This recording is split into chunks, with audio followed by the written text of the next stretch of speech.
On December 21, 1988, 38 minutes after takeoff, a passenger jet vanished from the sky. No distress call, no warning, just silence, followed by fire falling over a quiet Scottish town. This is the story of Pan Am Flight 103 and the unanswered truth behind the Lockerbie bombing. Pan Am Flight 103 departed London's Heathrow Airport, bound for New York. On board were 259 people. Families travelling for Christmas, students returning home, parents, children, loved ones. At 7:03 p.m., as the aircraft cruised at 31,000 feet over southern Scotland, an explosion ripped through the forward cargo hold. The plane broke apart in mid-air. What followed wasn't a crash, it was disintegration. Wreckage rained down across 800 square miles. Suitcases in trees, metal in fields. One entire wing section slammed into a residential neighborhood in Lockerbie, triggering a fireball so intense it killed 11 people on the ground instantly. By the end of the night, 270 lives were gone. Investigators quickly ruled out mechanical failure.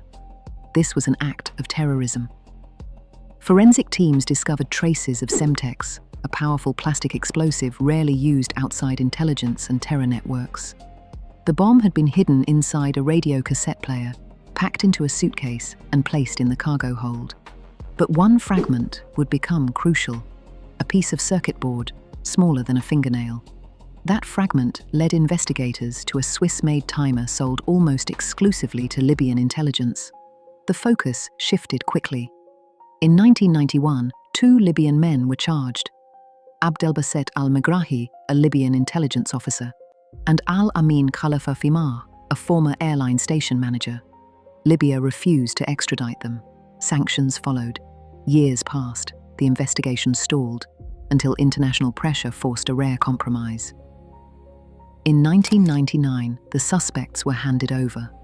The trial was held in a neutral court in the Netherlands, under Scottish law. After months of testimony, the verdict was delivered. Fimar was acquitted. Megrahi was convicted and sentenced to life in prison.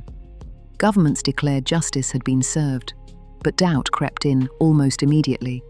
The conviction relied heavily on a single eyewitness whose account changed over time.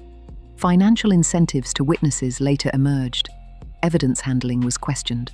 Key intelligence files remained sealed. For some families, the wrong man had been imprisoned. For others, any doubt felt unbearable. In 2009, Megrahi was diagnosed with terminal cancer. He was released on compassionate grounds after serving 8 years. When he returned to Libya,